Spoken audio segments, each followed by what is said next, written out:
यही सोच के मैं पहाड़ आया, अपने गांव आया।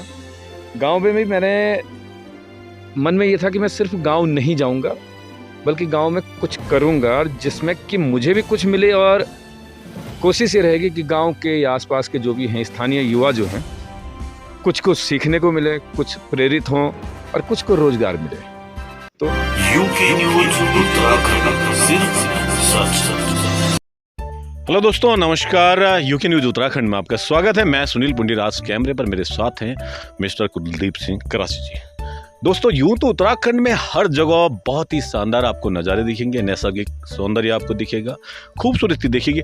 लेकिन आज जहां पर हम आए हुए हैं वो उसका जो सौंदर्य है, जो प्राकृतिक यहाँ पे छटा बिखरी हुई है, उसका वर्णन कर पाना थोड़ा सा अलग लग रहा है, कठिन लग रहा है।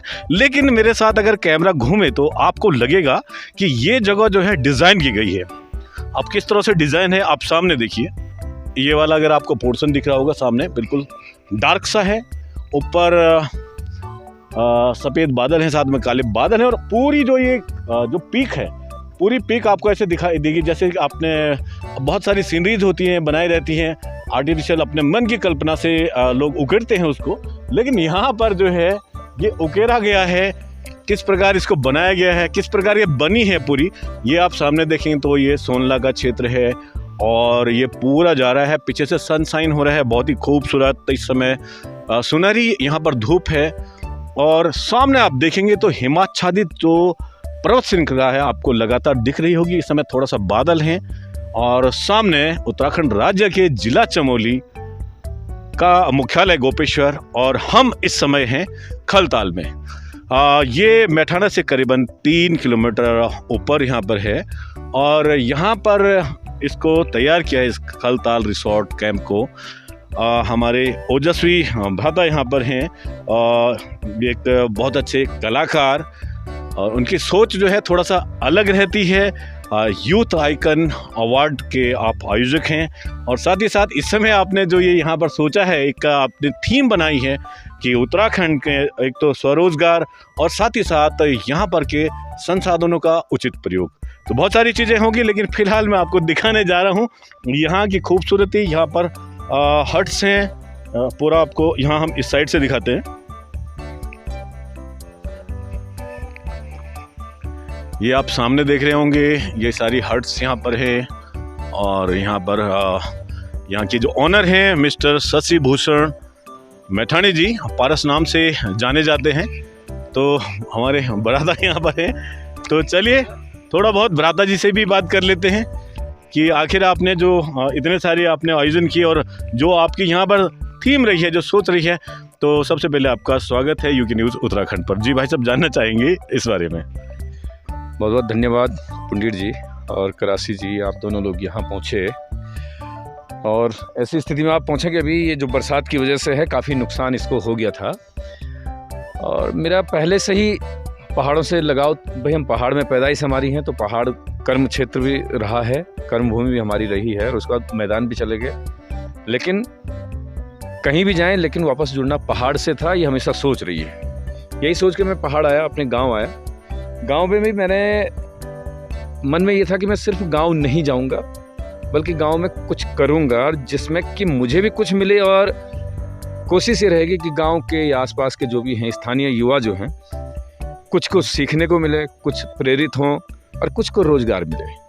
तो जाहिर सी बात है कि आज यहाँ पे ज़्यादा नहीं तो 3 लोगों को रोज़गार मिलता है, बाकी लोग प्रेरित हो रहे हैं। जो ज़मीन जिससे लोगों, जो बंजर ज़मीन थी, लोगों की उससे आस जगी है कि भाई जहाँ जो सुअर और बंदर, लंगूर, हिरन बहुत हो गया कि ये खेती अब काम की नहीं रह गई है। तो कम से कम इस तरह से अगर देखें तो आज इन खेतों की वैल्यू लोगों को बढ़ती हुई दिखाई दे रही है। कि जिस तरह से मैं मैठाना से जो हाइट मैंने इसको बताया कि मैठाना हाइट है, इसका खलताल कैंप एंड रिजॉर्ट्स के नाम से इसको रखा है।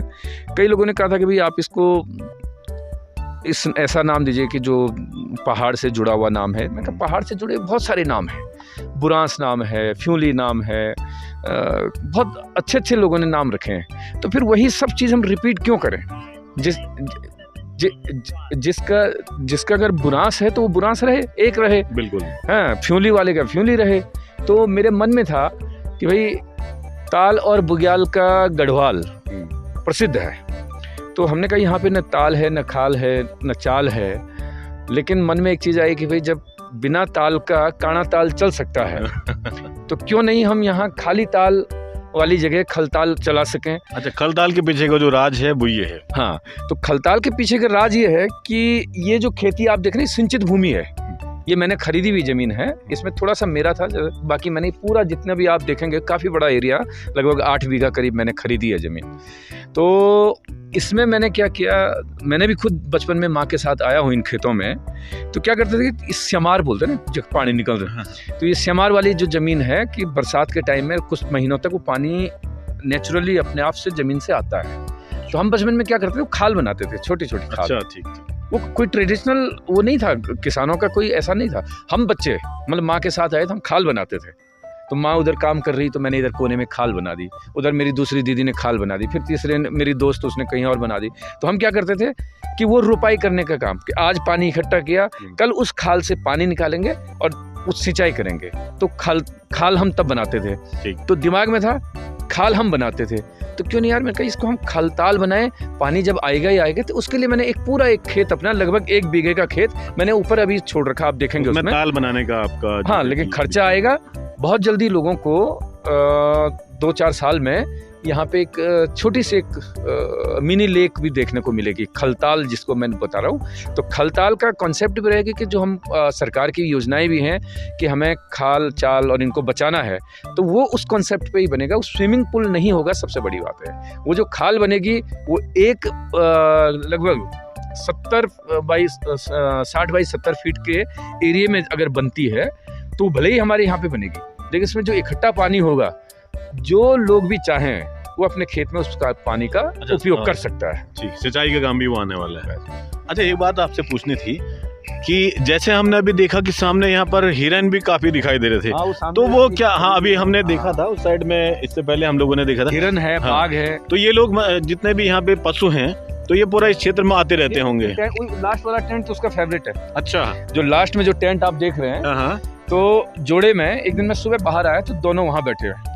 अच्छा, मतलब इतने फ्रेंडली हो गए।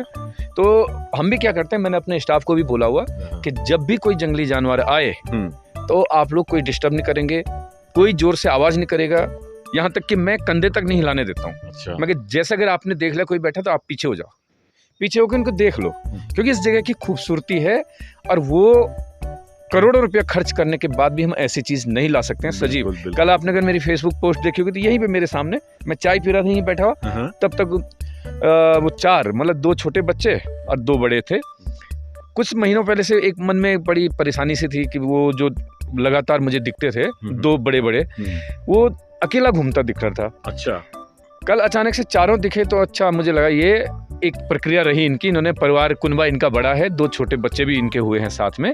तो इसको जो अगर वैसा नाम बोलते हैं, बार्किंग डियर नाम है इसका, जो इधर हमारे इधर काखड़ बोलते हैं ना, लेकिन हिरन की ही वो है। तो ये बार्किंग डियर के नाम से, क्योंकि इसके ये कुत्ते की तरह भौंकता है, या एक ख्वाक ख्वाक की आवाज़ करता है, बड़ी जोर की, मतलब इतनी तेज आवाज़ करता है कि आप डर जाएंगे रात को।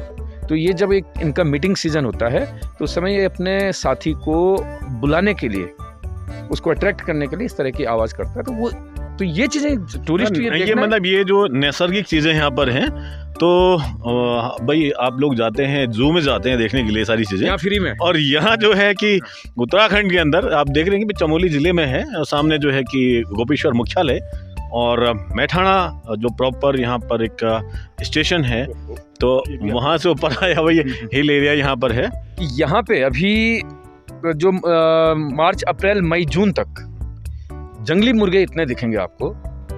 जब मेरी लेबर थी यहाँ पे तो एक बारी बल्कि उसने मार भी खा दी हमारी। अच्छा, वो यहीं पे 3-4 जोड़े में थे, उसने पत्थर दे के खड़ा था यहाँ से, मैं पीछे से गया, पत्थर खींचा, उसके जोर का चांटा भी उसके लगा। करे अरे सर बढ़िया सा आपको भी देंगे पका के। मैं कहा हम उनको बचाते हैं, तुम उनको मारोगे। तो मैं अपने गांव की मैठाणा के लोगों की ये ज़रूर तारीफ़ करूंगा, आप अगर नीचे हाईवे से ऊपर जब आएंगे 5 किलोमीटर तक, आपकी गाड़ी के आगे आगे मुर्गे दौड़ते हुए दिखेंगे।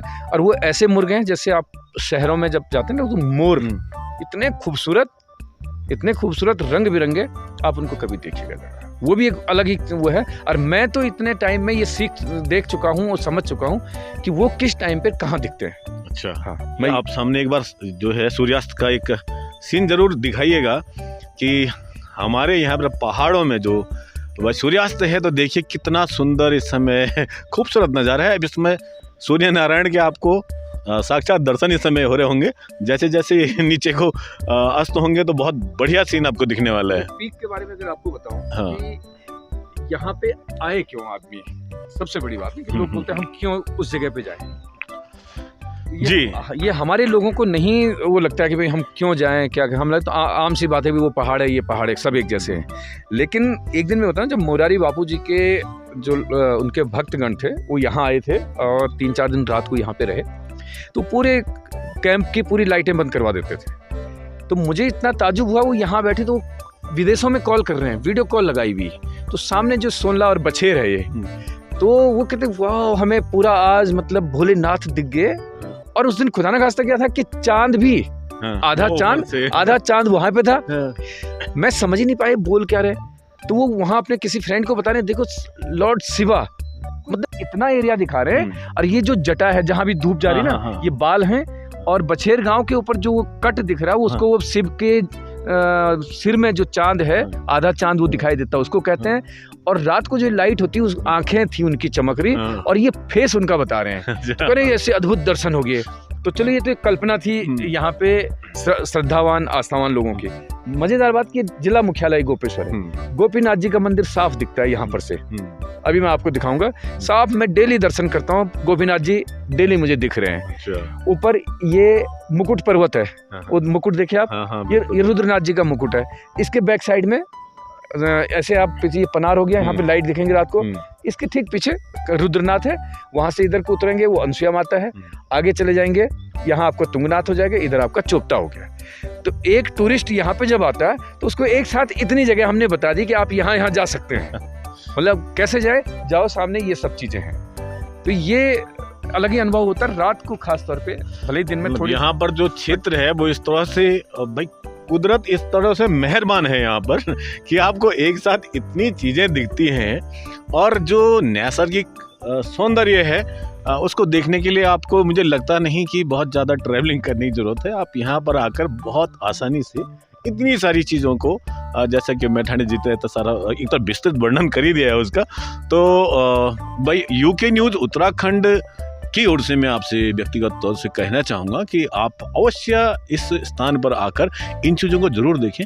मेरे को तो जो अभी देखा मैंने, सूर्यास्त अभी भी सामने देखेंगे आप, तो सूर्य नारायण अभी दिख रहे हैं। और छोटा सा अभी जो आपको गोला दिख रहा है बना हुआ, गेंद सी लग रही है, तो बहुत ही शानदार। और बाकी हवा यहाँ पर बहुत अच्छी चलती है। विंटर में तो सनबाथ के लिए बहुत बढ़िया। सुबह 8 बजे से अभी के 5 बजे लास्ट तक आप बिना रुकावट की धूप सेक सकते हैं। तो हमने सुना था कि यहाँ पर डियर काफ़ी हैं, जैसे आपने बताया कि यहाँ बार्किंग डियर है, तो वो हमने देख भी लिया और बहुत बेहतरीन रहा। तो बहुत बहुत धन्यवाद आपका। मैं सुनील पुंडीर, यूके न्यूज़ उत्तराखंड से।